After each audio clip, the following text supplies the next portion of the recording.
Hello, and welcome to the Camp Rath Brewery. Today we're going to be brewing a wheat beer. The recipe is a modified traditional Bavarian Hefe Weizen. However, in this video, I'm going to be focusing more on the brewing process that I use rather than the recipe. The brewing process and the equipment that I use is something I would describe as an intermediate brewing setup. I'm not a super advanced brewer, nor am I a beginner brewer. So without much further ado, let's get brewing. Here you see the ingredients for today's brew. As a base, I use Pilsner dry malt extract and malted white wheat. I also add some Munich malt for flavoring. I use a traditional Bavarian Hefe Weizen yeast for the yeast and Cascade hops as a flavoring. The first step would be disinfecting the fermenter. To do this, I'll be using Star San, which is an acid-based disinfection solution. I add 1 ounce for every 5 gallons. My fermenter is about 7 gallons overall. However, I want to be using 5 gallons of it, so I'll be making a 5-gallon solution. This Star San bottle has this convenient measuring unit on top, which I just squeeze the solution into, and then I dump it into the fermenter and add water. Okay, I'll be adding about 5 gallons of water to the fermenter to mix with the Star San. This ends up being a slow process, so I will speed up the film here so that you can see that happen quickly. You'll notice that some foam is coming out the top. That foam is basically the Star San foam that I want, actually. That Star San foam is actually pretty safe for food items. It is, in fact, the same chemical that you would find in Diet Coke.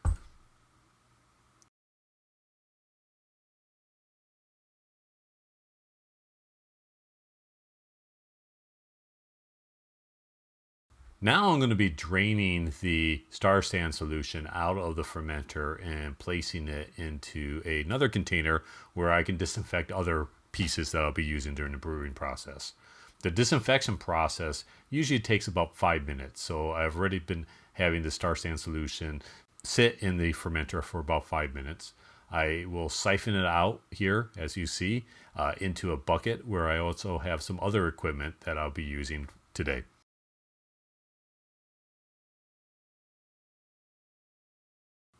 Next step is actually to measure out the various grain ingredients that would be going into the brew. I am using about 8 ounces of Munich malt and 3.5 pounds of white wheat.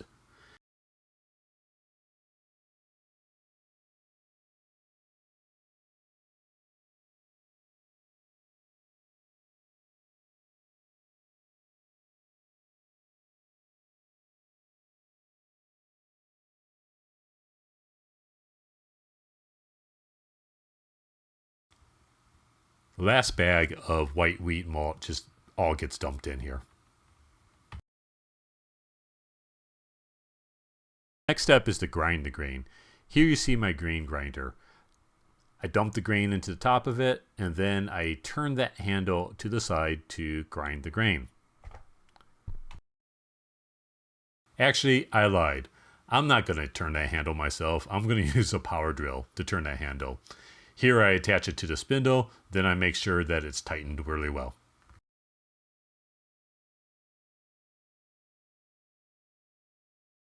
When the drill's attached and everything's locked down, I then activate the drill and start grinding the grain. Here you see the grain going down in the hopper. This is not sped up. This is the actual speed of the grain getting grounded.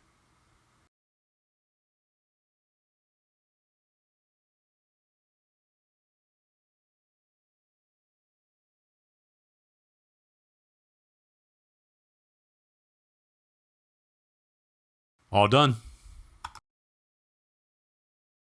I actually run my grain through the grinder twice just to make sure everything is ground as needed.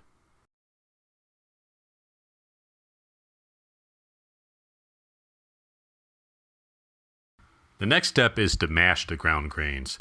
However, to do that, I need to bring water up to the proper temperature. Today, I'll be mashing the grains at a temperature of 150 degrees Celsius. So, first step, add the water to a mashing pot and then heat it up.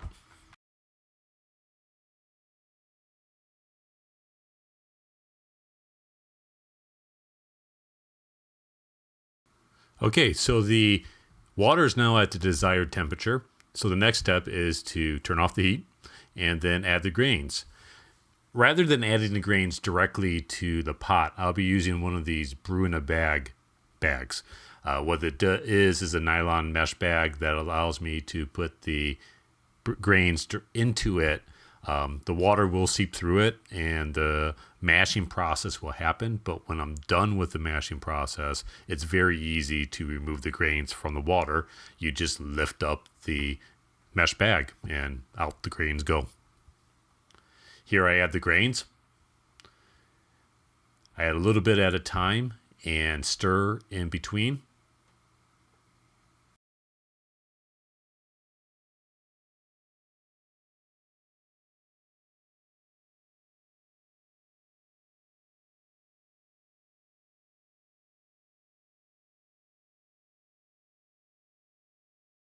Once I get all the grains in the pot, I then stir the grains, make sure that all the grains are wetted, remove any clumps that are in the grains, and just make sure I have a nice, smooth, and even mixture of grain and water.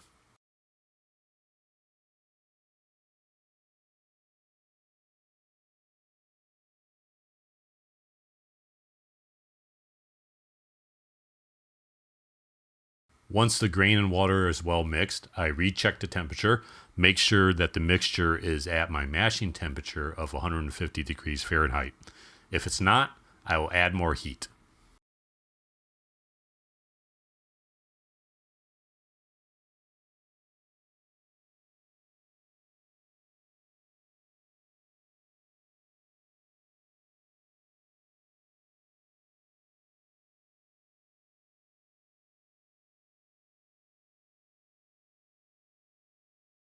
One thing you have to be careful about when you're using a bag to brew is not to actually melt the bag. The best way to prevent the bag from melting while you're applying heat to the mash is to just simply stir it. That will keep the temperatures even and prevent the bag itself from melting, but it's also good because it mixes the heat into the rest of the mash so you can have a nice even temperature throughout the entirety of the mash.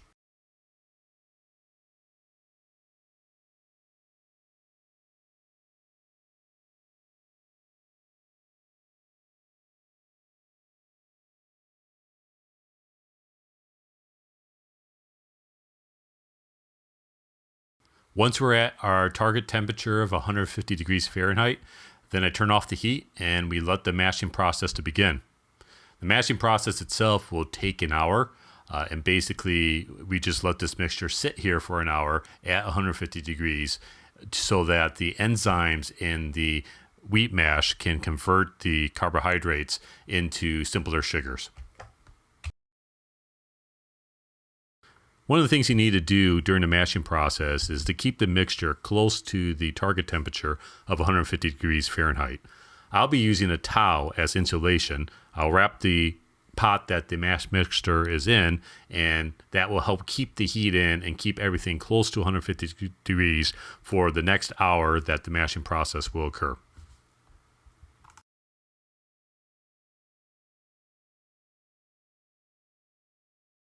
30 or 40 minutes into the mashing process, I double check the temperature of everything. Here I see that the temperature has fallen by a few degrees from my target 150 degrees. So I will remove the towel, add some more heat to the mixture, and then reapply the towel to keep the temperature in. While the mashing is going on, I'm going to measure out the hops that I'll be using during the brewing process. Here I need about a half ounce of Cascade hops.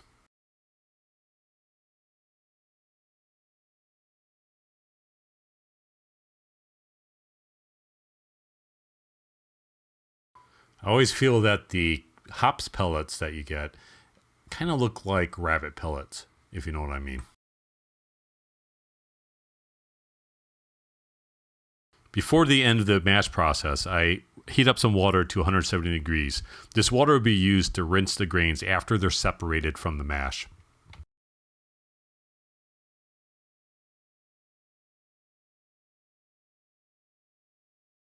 Now it's time to pull the grains out of the water, which is at this point we call wort because it has the grain sugars mixed in with it. To get the grains out, using this bag, I just simply pull the bag out. I let the wort drain out of the bag in order to capture all the sugary goodness of the malted grains that we use.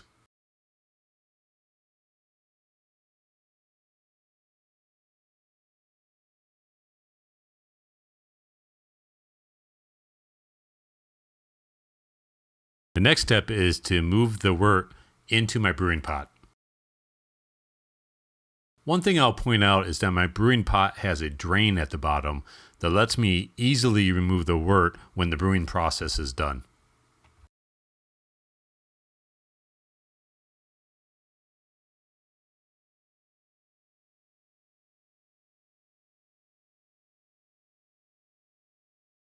Once I've transferred the wort into the brewing pot, it's time to rinse the grains that were used in the mashing process. I have this water that I heated up to 170 degrees. I placed the grains back into the original mashing pot that I was using, capturing any more wort that may come out of them.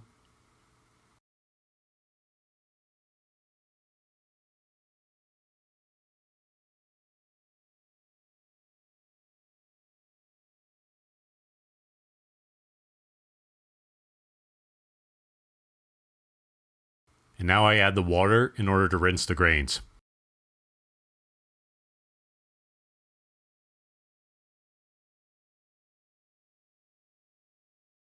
Once the grains have been rinsed, I pull the bag out of the wort and let it drain again.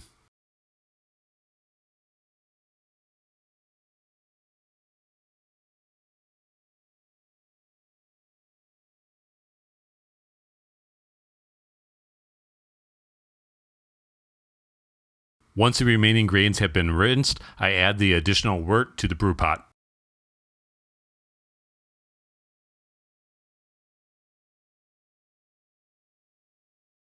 Now I top the wort off to a volume of 6 gallons by adding more water.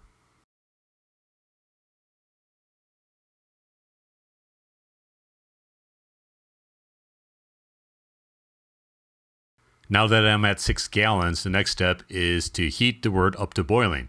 Currently it's at 100 degrees Fahrenheit. The boiling process is going to take a while. The current time is 4:43 p.m. We'll see how long this takes. While things are warming up, I'm going to add a hops filter. This will allow me to easily add hops to the wort while I'm doing the boil, and then remove those hops when the boil is over.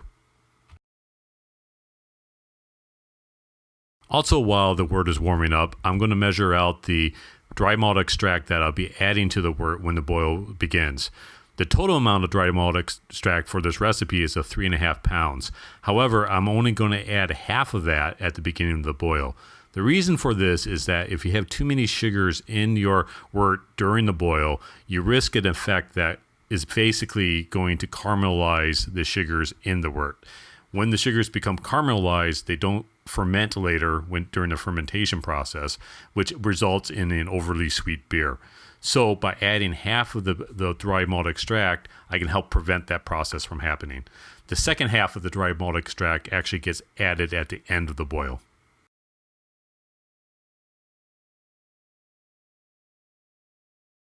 One of the things I do to help speed up increasing the temperature of the wort is to actually use 2 burners at the same time on the brew pot. Okay, we're at boiling temperature, and it took about 50 minutes to get there. As you can see, we have a nice rolling boil going on.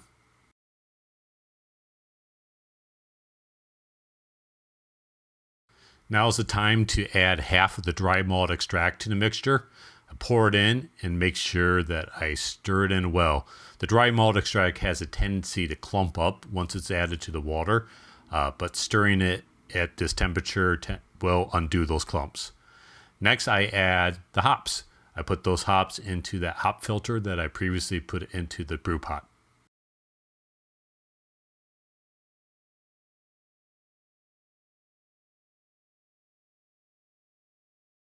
Now I let the wort boil for about an hour, and I stir occasionally.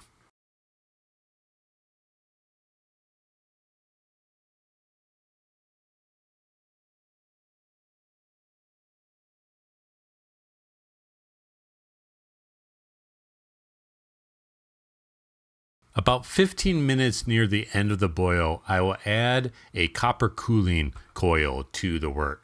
The reason why I add it now is basically I'm letting the boiling wort effectively sanitize the copper cooling coil. When you're done with the boil, everything that touches the wort could possibly contaminate it with bacteria. And you want everything that touches it from that point on to be very well sanitized. By putting the coil in now, the boiling temperatures will kill anything that's on the outside of the coil that would be touching the wort.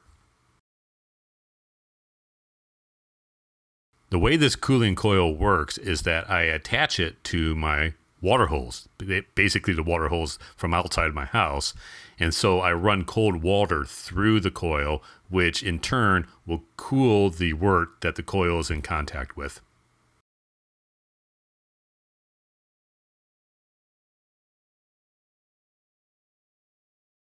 When the boil is over, I remove the hop filter from the wort.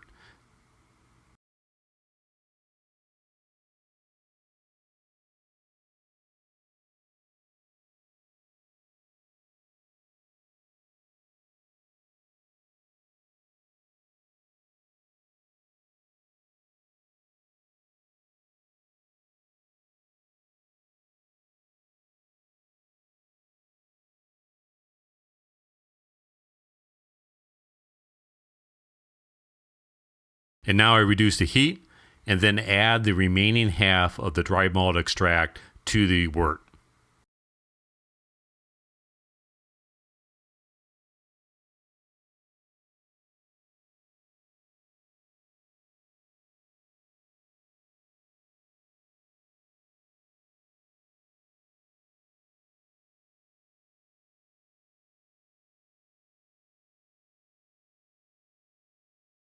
As with before, I make sure that the dry malt extract is completely stirred into the wort.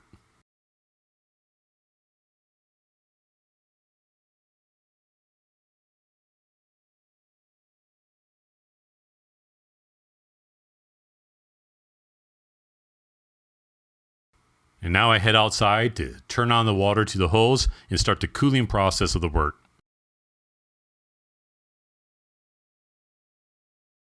If you're wondering where all the water goes during the cooling process, I just let it drain down my sink. Now it's a waiting game while I wait for the wort to cool down to a target temperature of about 80 degrees Fahrenheit. While the water is flowing through the cooling coils in the wort, I will occasionally stir everything to make sure things are cooled evenly.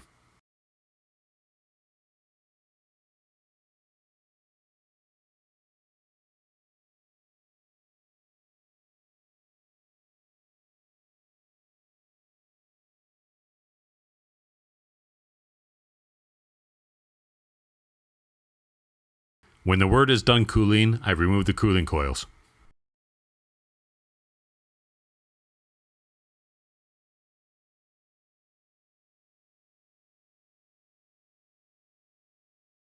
Once the cooling coils are removed, I then stir the wort rapidly in order to create a whirlpool effect.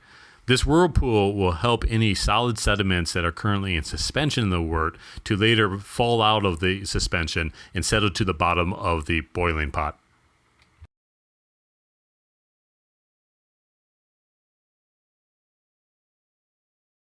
I then cover the wort and let it sit for about 20 or 30 minutes to give the solid particles time to settle out of the solution. While I'm waiting for the wort to clarify, I prepare the yeast that I'm going to be using for the fermentation. I heat the water that's going to be used to rehydrate the dry yeast to a target temperature of about 90 degrees Fahrenheit. I add 3 packets of dry yeast to the heated water, stirring to make sure that things are well mixed.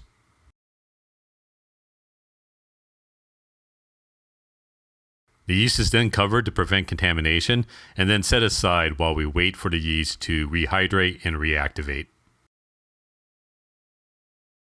Once I've given the wort a chance to let the solid particles in it to precipitate out, it's time to move the wort into the fermenter. To do that, I'll be using a tube that I attach to the spigot at the bottom of the boiling pot. and that tube will then guide the wort into the actual fermenter. Wort is also passed through a strainer that will help remove any solid particles that happen to make their way out the spigot.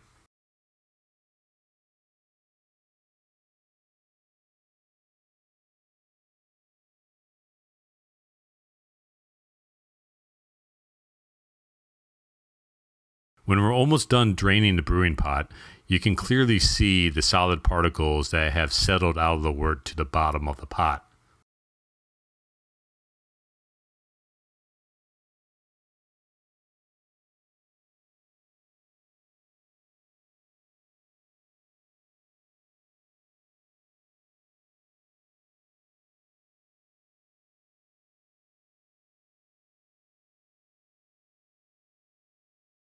After I've drained all the wort into the fermenter, I add some more water in order to bring the total volume of the wort in the fermenter to about 5.5 gallons. The next step is to aerate the wort. I do this by shaking the fermenter.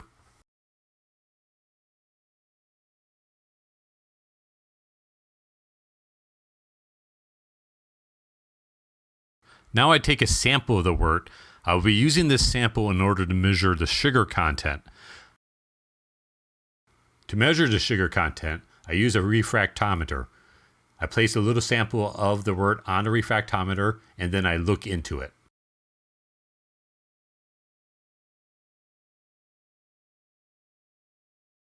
By this time, the yeast is fully prepared, and so it's time to add it to the wort.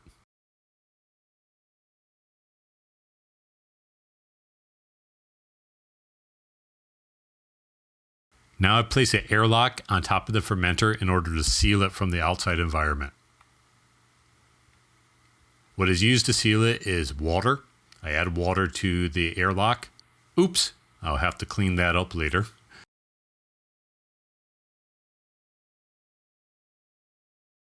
And here the beer is, ready for fermentation. So fermentation for this beer is going to take 3, maybe 4 weeks. During that time, you want the beer to be placed in a location where the temperature is going to remain fairly constant and going to be about room temperature or 72 degrees. For me, that location ends up being my living room. However, there's a problem with that plan. You see, my wife is a yoga instructor, and during this pandemic, my wife is live streaming her yoga classes. But she does this live streaming from our living room. And so during her live streams, you can actually see my fermenter there in the living room fermenting the beer. By the way, if you're interested in getting in shape or doing yoga, do check out my wife's YouTube channel, Yoga with Gloria. A few weeks later, the beer is fully fermented and it's time to transfer it to its final container, which will be a keg. Note, it's always good to drink some beer while you're making beer. I'm going to be naturally carbonating the beer today. In order to do that, I add some more dry malt extract to the beer when I put it in the keg. The dry malt extract actually needs to be added to water and this mixture boiled in order to sanitize it before I add it to the keg.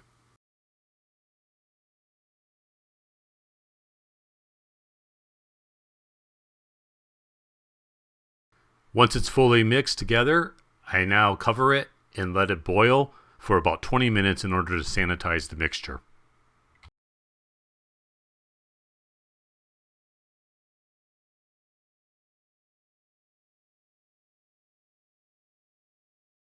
One thing you have to look out for whenever you're boiling dry malt extract is the boil over. What a mess. I ended up having to clean that up and start over again. Similar to what I had to do with the fermenter, I also have to sanitize the keg that I'll be placing the beer into.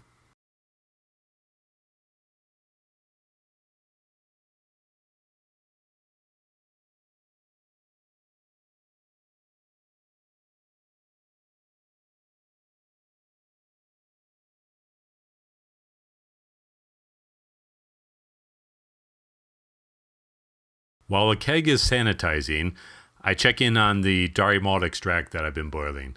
It's done, so I take it off its heat and let it cool down to room temperature.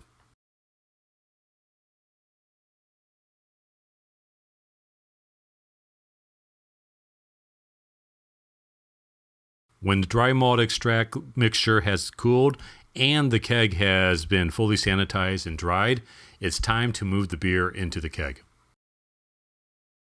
To move the beer from the fermenter into the keg, I will be using the siphoning technique again.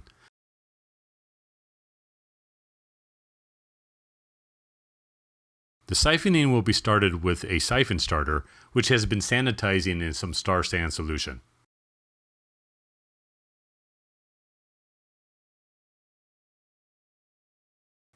And the siphoning is started. I take another sample of the beer in order to measure its sugar content with the refractometer again. I compared the difference in sugar content at the start of the fermentation process to now in order to determine the total alcohol that is actually in the beer. When the siphoning is almost done, the keg will be nearly full.